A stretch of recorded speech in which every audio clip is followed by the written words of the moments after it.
Shikoni se çfarë krimi monstruoz bën propaganda, kërkon të shes shqiptarëve për zgjedhje këtë farsë të shëmtuar drogë dhe krimi. Me Edi Ramën zgjedhje të tjera kur nuk mund të ketë.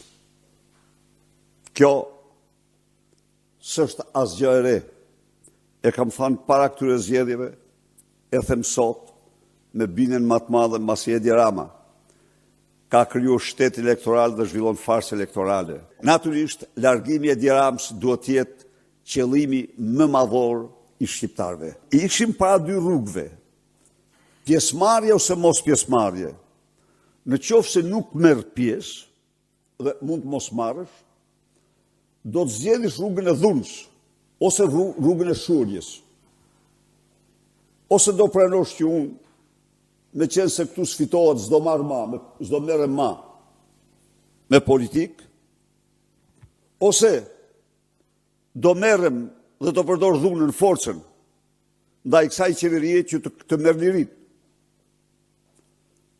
Është njëra rrugë. Rruga tjetër, rruga që ndjekim ne. Rruga në të cilën ne marrim pjesë në proces, paraqesim të gjitha dokumentat e vërteta që ishte farsë dhe ftojmë shqiptarët të mbrojnë të luftojnë për votën e tyre. Absolutisht i gatshëm ta udhëheq gjerën fitore. Dhe me shembullin personal